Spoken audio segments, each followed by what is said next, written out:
компаниясы филиалының қоғамдық тауардың тақырыбы Шығыс Аққар кен орнында тереңдігі 3200 метр, нөмір 17 мен 35 аралығындағы пайдалану ұңғымаларын салуға арналған топтық техникалық жобасы.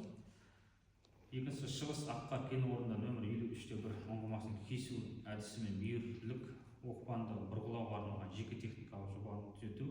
Үшіншісі Солтүстік Аққар кен орнында Шығыс блогы нөмір 71-72 пайдалану ұңғымаларын салуға арналған топтық техникалық жобаларына. Төртіншісі қоршаған ортаны қорғау бөлімдері бойынша баяндама. Қоғамда Қазақстан Республикасының экология кодексінің 73-ші бабына және Қазақстан Республикасы экология, геология және табиғи ресурстар министрінің 2021 жылы 3 тамыздағы нөмір 286 қоғам тыңдаулар өткізу қағидаларын бекіту туралы бұйрығына сәйкес өткізіліп отыр. Қоғам тыңдаудың төрағасы ретінде Жетібай ауылы әкімінің аппаратының бас маманы Жарық Самалиеваға, хатшысы ретінде Үмбет Айзада кандидатурасы ұсынылады. Оған қарсылықтарың жоқ па? Жоқ. Қоғам тыңдаудың ашық деп жариялаймын. Аталған азаматтарға қоғамдық тыңдаудың жұмысына кірісуге рұқсат. Баяндама жасауға 10 минут, қосымша сөйлеу мүмкіншілігі 3-5 минуттан беріледі. Осы регламентпен келіссеңіздер, қоғамдық тыңдаудың күн тәртібі және регламент туралы бекітіледі. Ұсыныс пікірлеріңіз, сұрақтарыңыз болса, негізгі баяндаманы тыңдап болғаннан кейін талқылауға көшсек. Күн тәртібі мәселесі бойынша сөз Үмбет Айзада Бақберген қызына беріледі. Шығарындылардың нормативтерінің жобасы, яғни ПНДВ. Юпитер Энерджи Лтд компаниясының Жетібай батыс кен орнына арналған қалдықтарды басқару бағдарламасы 2026 жылға, сонымен қатар кен орнына арналған өндірісті экологиялық бақылау бағдарламасы. Және де Жетібай батыс кен орнына арналған қоршаған ортаны қорғау шаралары жоспары 2026 жылға шығарындылар мен ластаушылықтардың нормативтерін сақтау бойынша түзетулермен танысатын боламыз. Қазақстан Республикасының тіркелген филиалы арқылы ұсынылған Юпитер Энерджи Лтд компаниясының жер қойнауын пайдаланушы болып табылады. 2006 жылғы 29 желтоқсандағы контрактқа сәйкес Батыс Жетібай кен орны жер қойнауын пайдалану мерзімі 2046 жылға дейін бекітілген болып табылады. Контрактта қарастырылған дайындық кезеңі ескерілген. 2022 жылы Жетібай батыс кен орнының 2021 жылғы жағдайы бойынша игеру жобасы 2023 пен 2025 жылдарға арналған бірінші даму нұсқасы бойынша технологиялық көрсеткіштердің бекіту әзірленген болып табылады. 2025 жылы 2026 жылдан бастап кен орнын игеру бойынша бекітілген жобалық көрсеткіштер болмауына байланысты Жетібай батыс кен орнын игерудің талдауы атты есеп әзірленген болатын. 2025 жылы Жетібай батыс кен орны шикі газды қайта өндіру дамыту бағдарламасы бойынша 2026-ның январь айынан бастап осы декабрь айына дейін жылдар аралығында әзірленген болып табылады. Нысанның жалпы орналасқан жері бойынша Жетібай батыс кен орны Юпитер Энерджи Лтд компаниясының келісім-шарттық аумағына кіреді және әкімшілік аумақтық тұрғыдан Қазақстан Республикасы Маңғыстау облысының Мұнайлы және Қарақиым аудандарында орналасқан. Егер де осы сайтқа назар аударып кетсеңіздер, картаға ең жақын елді мекендер Жетібай кентін көрсеңіздер болады. Шығысқа қарай 35 км жерде және теміржол станциялары Жетібай оңтүстік-шығысқа қарай 50 км жерде орналасқан және Маңғышлақ батысқа қарай 40 км жерде. Облыс орталығы Ақтау қаласы жұмыс аумағынан батысқа қарай 60 км жерде орналасқан. Зерттелетін блоктың оңтүстік шамамен 10 км қашықтықта Өзен Ақтау теңіз порты магистралды мұнай құбыры және Жаңа Өзен қаласы Ақтау қаласы автомобиль жолы өтеді. 1960 жылдардан бастап игеріліп келе жатқан ірі Жетібай кен орны оңтүстік-шығысқа қарай 50 км жерде орналасқан. Келісім-шарттық аумақ Маңғышлақ платосының шегінде рельеф биіктіктері 140 пен 160 метр аралығында орналасқан болып табылады. Жалпы осы зерттелетін аймақ жартылай жөлейтті аймаққа жатады және әлсіз толқын тәрізді жазықтықты сипаттайды. Оңтүстік батысқа қарай Каспий теңізіне қарай енгізіледі. Келесі бізде осы компанияның Жетібай батыс кен орындарының газ құбырын салу жобасы бойынша түзетулерінде бізде 2024 жылы әзірленген болып табылады. Осы 2024 жылғы жоба жүзеге асыру номер 58 ұңғымаға сәйкес ұзындығы 7977 34 метр мен жерасты коллекторын Жетібай мұнай-газ акционерлік қоғамы қарастырған болатын, ауданына қосу арқылы құрылысын қарастырған болатын. Жобада қарастыратын газбен жабдықтау жүйесі жобаланған нысандарға қауіпсіз пайдалану үшін қажетті жабдықтармен құбырларын қамтамасыз еткен болатын. Құрылыстың басталуы 2026 жылдың 2-ші желтоқсаннан басталады. Құрылыс ұзақтығы 2 ай, пайдалануға беру басталуы 2026 жылдың 3-ші тоқсанында жоспарланып отыр. Жобаланған газ құбырының бір бөлігі Юпитер Энерджи компаниясының келісімшарттық аумағына кіретін Жетібай батыс кен орнында, ал бір бөлігі Маңғыстаумұнайгаз акционерлік қоғамының тиесілі аумақта орналасқан болып табылады. Әкімшілік тұрғынның жұмыс алаңы Қазақстан Республикасы Маңғыстау облысы Қарақия ауданында орналасқан. Слайдта Жетібай батыс кен орнының жобаланған газ құбырының орналасқан көрсететін жағдайлық карта схема берілген болатын. Келесі біздің негізгі техникалық шешімдерге келетін болсақ, бұл жерде газбен жабдықтау жүйесінің технологиялық схемасы туралы қарап өтсеңіздер болады. Бастапқы және соңғы қосылу нүктелері жобаланған газ құбыры оқшаулағыш арматуралар жабдықталған. Мұнай газын тасымалдау кезінде түзетілетін ылғалды жинау үшін жобада 2,5 метр куб көлеміндегі конденсат жинағыш қондырғылары қарастырылған болатын. Келесі бізде атмосфералық ауаны қорғау бойынша бізде осы газ құбырын салу кезінде негізгі ластаушылар азот, көміртек, күкірт оксидтері, сонымен қатар көмірсутектер, биорганикалық шаң, сажа және басқа да болып табылады. Газ құбырын салу кезіндегі атмосфераға шығарылатын ластаушы заттардың көзінің жалпы саны 18 бірлік болып табылады. Оның 5-і ұйымдастырылған болса, 13-і ұйымдастырылмаған шығарындылардың көзі болып табылады. Жобаланатын газ құбырын салу кезінде атмосфераға шығатын ластаушы заттардың мөлшері 4,961 болып табылады. Сонымен қатар немесе жылына есептегенде 2,37 тоннаны құрайды. Келесі слайдта бізде газ құбырын салу кезіндегі стационарлы көздерден атмосфераға шығаратын ластаушы заттардың тізімі мен мөлшері көрсетілген болатын. Барлығы бізде жаңа айтып өткенімдей жылына 2,37 тоннаны құрайды. Пайдалануға беру кезінде шығарындылардың көздері қуат шығару свечасы дренаж сыйымдылығы 40 метр кубты құрайды, конденсат жинағыштар 2,5 метр кубты 12 бірлік кіреді. Жалпы слайдқа назардар етсеңіздер, бұл жерде стационарлы көздердің атмосфераға шығаратын ластаушы заттардың тізімімен мөлшері келтірілген болатын. Ластаушы заттардың атаулары мен олардың заттардың жылына шығатыны 1,611 тоннаны құрайды жылына.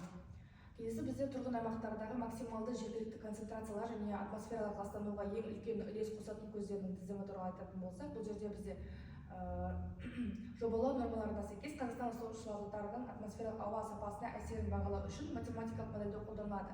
Жобаланатын нысанның қоршаған ортаға әсерін анықтау үшін жергілікті ластану концентрациясының өрістерінен есептеу жүргізілген болатын. Осы есептеулер версия 3.0 бағдарламалық кешенмен жүргізілген, яғни кәсіпорыннан шығарылатын атмосфералық ауадағы зиян заттарының концентрациясын есептеу әдістемесінің негізінде.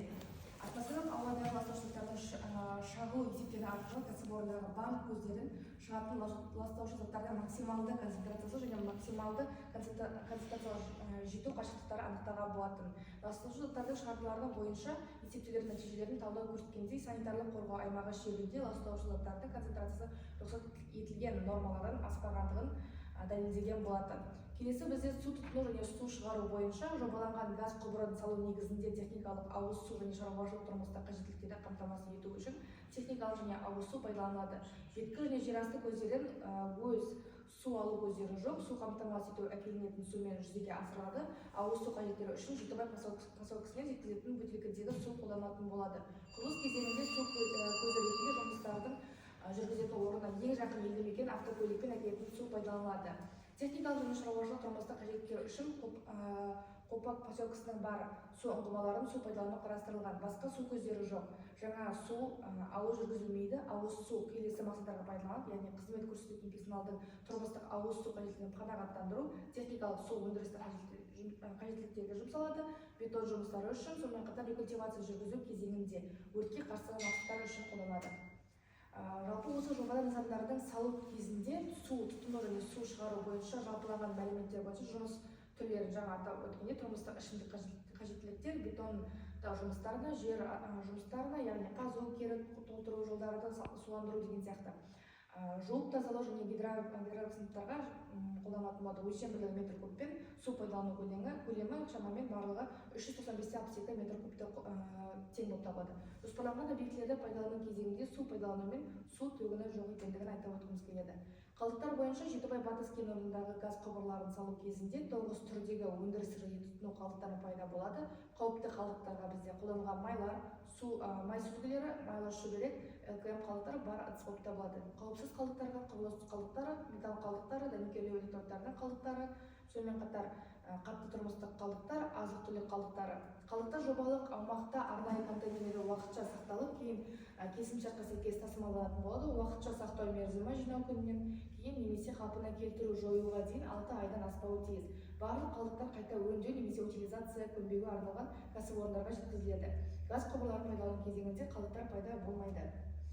Құрылыс кезеңінде пайда болатын мөлшерленген жалпыланған мәліметтер слайдта келтірілген болатын. Яғни бұл жерде көріп өтсеңіздер болады. Барлығы қалдық массасы 11,2921 тоннаны құрайды. Келесі бізде жер пайдалану шарттары бойынша жобаланған құрылыстардың бір бөлігі бар өндіріске орналасқандықтан қосымша жерді тартып алу қажет емес. Газ құбыры біршама елді мекендердің жерлерінен өтеді. Газ құбырын салуға арналған жер учаскесіне жер пайдалану құжаттары рәсімделген. Яғни Қарақия ауданы әкімдігінің 2023 жылғы 13 желтоқсандағы нөмірі 86 шешіміне сәйкес газ құбырын салуға 0,9508 гектар жер учаскесін жалға алу мерзімі 2046 жылға дейін қарастырылған. Газ құбырын салуға арналған жер учаскесінің уақытша ақы төлеп ұзақ мерзімді пайдалану құқығы туралы акті 2023 жылғы 22 желтоқсанда бекітілген болатын. Келесі бізде жобаланған нысандардың салу және пайдалану кезеңіндегі қоршаған ортаға кешенді әсерін бағалау нәтижелері сайтта келтірілген болатын. Бұл жерде бізде жобалық шешімдері жүзеге асыру кезінде қоршаған ортаға интегралды әсерді бағалау. Яғни көріп тұрғаныңыздай жергілікті өте төмен воздействиені көруге болады. Келесі бізде қоршаған ортаға ықпал әсерді азайту бойынша негізгі шаралар, яғни атмосфераны қорғау, суды қорғау, қалдықтарды басқару, биологиялық ортаны қорғау нысанды, яғни техниканы уақытылы қызметін көрсету, стандарттарға сәйкес шығарындыларда бар техника пайдалану, көлік қозғалысын ұйымдастыру, қозғалтқыштардың бос жүрісін азайту, сапалы отын және техникалық сумен шаңды басу болып табылады. Ал суды қорғау бойынша су тұтыну мен төгінділерді есепке алу, ағын суларды арнайы септикке жинау, қалдықтардың белгіленген орындарда сақтау, жанар-жағар май төгін болдырмау, барлық ағын суларды жер бедерінен төгуден сақтану, қалдықтарды басқару бойынша қалдықтардың тек арнайы алаңдар мен контейнерлерде сақтау, қауіпті қалдықтарды оқшаулау, араластырмау, утилизация үшін арнайы компанияға келісімшарт жасасу. Биологиялық қорғану орта бойынша бізде техникалық культивацияны орындау, қалдықтарды арнайы орындарға сақтау, шу және жарық әсерін азайту, құстар ұяларын бұзбау, жабайы жануарларды қоректендіру қоршауларын орнату болып табылады. Батыс Жетібай кен орны үшін 2026 жылғы атмосфералық ауадағы заңда рұқсат етілген шығарындылар жобасы бойынша бізде осы 2026 жылға төмендеген негізінде әзірленген болатын. Яғни Жетібай батыс кен орнын дамыту талдауы 2025 жылғы жағдай бойынша мақұлданған, сонымен қатар дамыту бағдарламасы 2026-ның басын аяғына дейін мақұлданған болып табылады. 2026 жылғы Жетібай батыс кен орнын пайдалану бойынша технологиялық көрсеткіштер тапсырыс беруші ұсынған атмосфераға шығарындылар көздерінің инвентаризация материалдары. Жетібай батыс кен орнының газ құбырын салу жұмыс жобасына түзетілген рост қарастырылған. 2026 жылғы Жетібай батыс кен орнында жұмыс көлемі кен орны үшін 3 бұрғылау ұңғымасы арқылы пайдалану жоспарлануда. Олар бізде номер 56, 58, 59 ұңғымалар болып табылады. 2026 жылы номер 55, 58, 59 ұңғымалардың кіргіш жүргізу жоспарланып отыр. Сонымен қатар 2026 жылы Жетібай батыс кен орнындағы газ құбырын салу жобасына іске асыру жоспарлануда. 2026 батыс Жетібай кен орнының негізгі өндірістік көрсеткіштері 2026 жылы аралығында шикі газ толық көлемде өндіріледі және газ технологиялық жабдықтарды пайдалану үшін өз қажеттіліктеріне жұмсалатын болады. Келесі бізде осы тақырып бойынша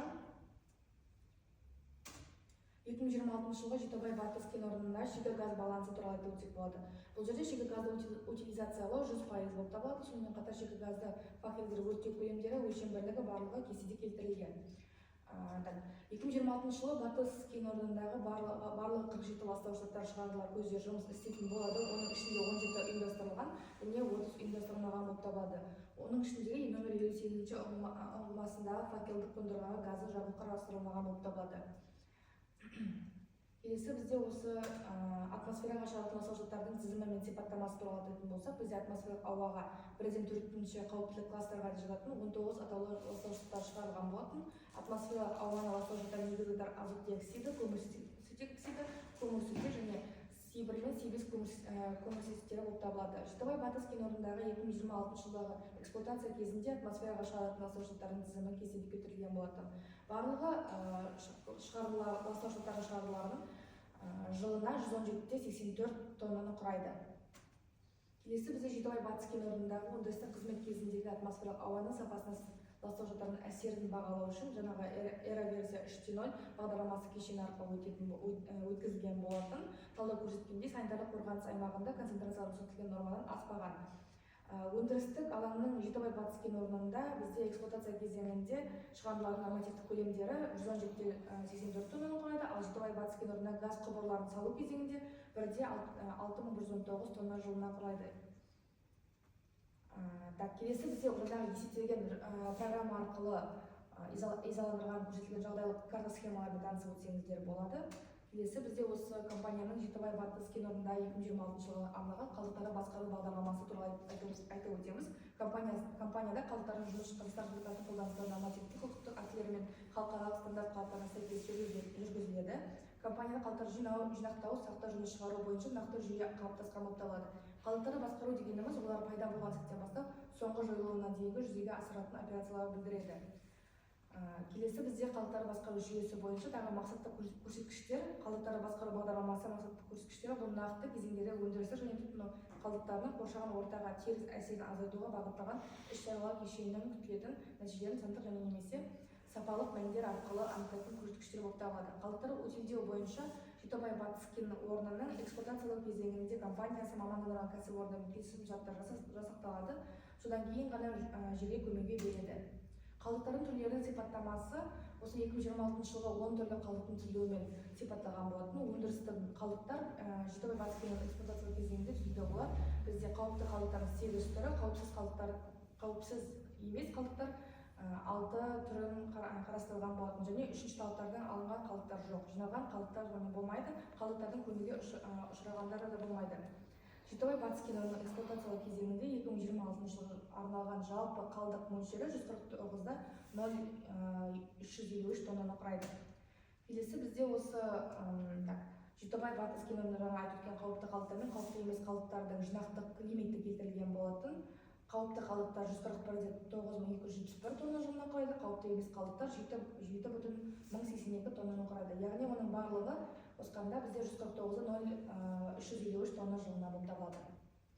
Келесі бізде кестелік инвентаризацияға сәйкес нақты объекттер бойынша жинақтау шектері көрсетілген өндірістік алаңдармен көрсетілген және әрбір жинақтау объектісінде әрбір қалдық түрін уақытша сақтау мерзімдері Қазақстан Республикасы кодексінің 2-ші тармағына сәйкес нақты объектілер бойынша қалдықтар жинау шектері өндірістік алаңдар және сақтау мерзімдері келтірілген болады. Қалдықтарды басқаруды талдау бойынша қазіргі таңда компанияда қалдықтар жинау, сақтау, қайта өңдеу біртұтас жоспары жасалған болып табылады. Осы өндіріс пен тұтыну қалдықтары үшін алдын ала келісім-шарттар жасалған. Бұл ластануды азайтуға мүмкіндік береді.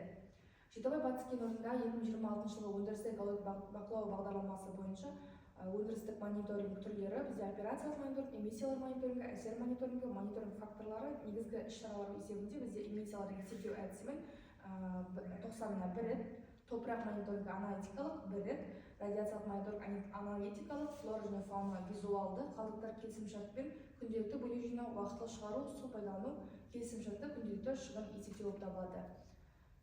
Келесі бізде осы эмиссияларды мониторингтеу әсерлерді мониторингтеу айтқандай 90-на 1 рет қарастырылған болып табылады.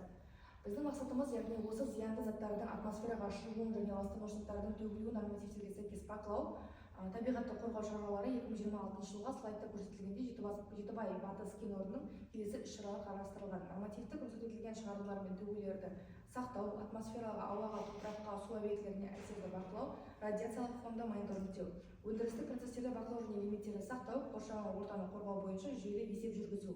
Осы бізде Жітібай батыс кен орнында 2026 қоршаған ортаны іс-шаралар жоспары бізде слайдта келтірілгендей номер 58-ші ұңғыма эксплуатациясы бойынша технологиялық жабдықтарды пайдалану, қызмет көрсету жоспарлары алдын алу жөнінде жұмыстарын уақытылы жүргізу, санитарлық қорғау зонасынан шекарасына атмосфералық ауаны бақылау, су тұтыну мен су төгулерінен бақылау, шарттық негізінде қоқысты және тасымалдау, жабдықтармен арнайы техникалық жер бетіне төгілуіне жол бермеу, аймақты жасылдандыру, сонымен қатар қоршаған ортаны салаларына жобаларды әзірлеу болып табылады.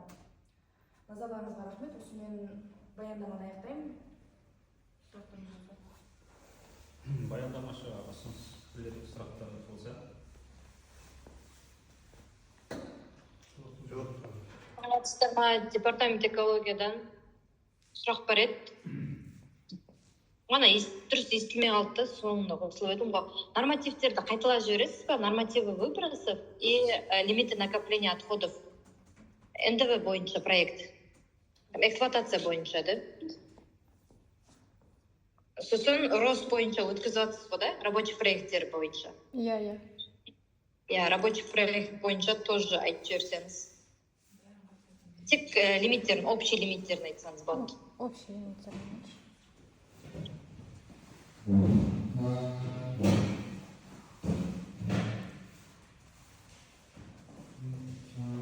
При эксплуатации и при строительстве получается.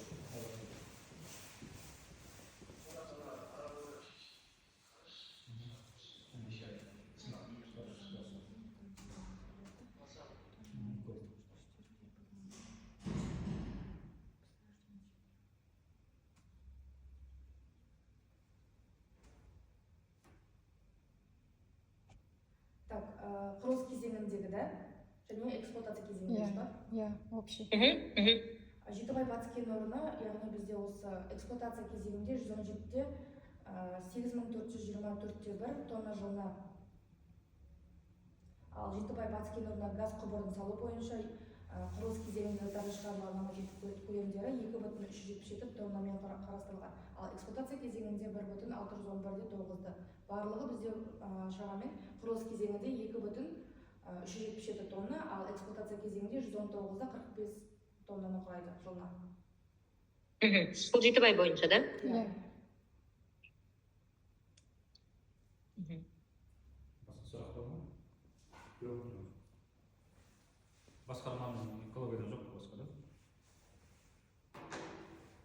Жоқ, басқа сұрақ жоқ. Онда басқа сұрақ жоқ болса, қоғамдық тыңдауды өтті деп есептеп санаймыз. Қоғамдық тыңдаудың қорытындысы бойынша хаттама сақталып, онда бүгінгі мәселе бойынша ұсыныстар ескертпеге енгізіліп, түзетіліп, одан кейін хаттама қол қойылады. Қоғамдық тыңдауды жабық. Кешірерсіз, тағы Аққар Восточный, Аққар Северныйлар бойынша. Сағат 3-те. Ол сағат 3-те Батырда болады. Жоқ, осы немен ғой, да? Ссылкамен ғой, да? Иә. Басқа ссылка. Басқа ссылканы жібереміз.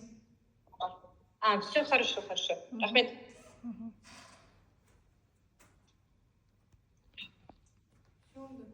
Аяқтаймыз ба? Мен қорытындыладым. Болды. Сөйлеп қорытындыладым.